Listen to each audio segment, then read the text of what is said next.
Guys, it's Bev again, and today I want to talk about what I call a weight leakage problem. And a weight leakage problem is bad, and mostly I'm talking to you guys. I mean, I've seen some women do it, but mostly it's men, and that's because they don't check their egos at the gym door. Okay, so when you lift weights, you use very particular exercises to build endurance, strength, and power, right? For your skeletal muscles. And during any exercise movement, you have to use one or sometimes more than one of your joints to complete that movement. So in bicep curls, normally you use your elbows. Lat pull downs or cable rows, you're going to be using your shoulder and your elbow. But the result is all of the force is moved by the primary muscles that you're after in that exercise. So for curls, it's biceps, right? For pull downs, it's lats. For rows, your rhomboids, right? But what happens is people cheat when they're doing these exercises. So, and this is what I call a weight leakage problem.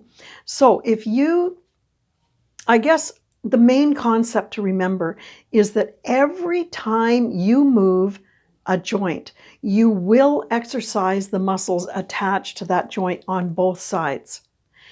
There's no getting around it. Flexion and extension, right? You're going to use muscles on both sides. Obviously for the curl, you use the biceps, the triceps, the forearm, the brachialis, all that kind of stuff. But you're still only using one joint, right? And all of those muscles are attached on both sides of those joints. So how can a person cheat? And why do I call it weight leakage? Okay. If you can cheat actually in three ways. And I'm going to say you can use too many joints. I've mentioned that. You can bounce and you can swing. So too many joints, as I said, for instance, let's say you're doing, I'll use the trusty bicep curl for this. You're going to bend at the hips, right? So you're going to do this. Okay?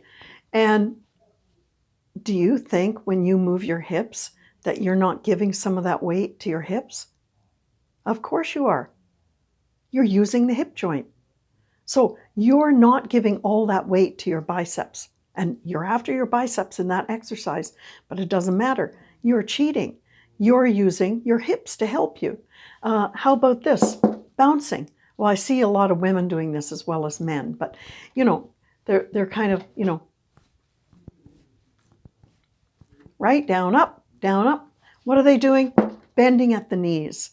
And as soon as you do that, right, you're going to spread the weight out again. You're not just using your elbows. And how about this one? This is a really good one. Swinging. And this is where, guys, they're like, oh, I'm going to lift 30-pound dumbbells when I do my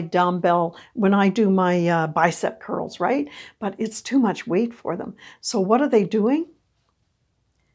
They are using momentum. So they're swinging, right? At the bottom, they're swinging their arms up. I'm doing an exaggeration here. Swinging the arms up, and that's momentum. So do you think, introducing your shoulders and all these other joints are going to help your biceps? No. So weight leakage is not good. All I ask, guys, is leave your ego at the door. You will build better muscle strength and better muscle mass if you do that. Lift the weights that you can using only the joints that you should be using for that particular exercise. Okay? So I'll see you in the next video. Thanks a lot.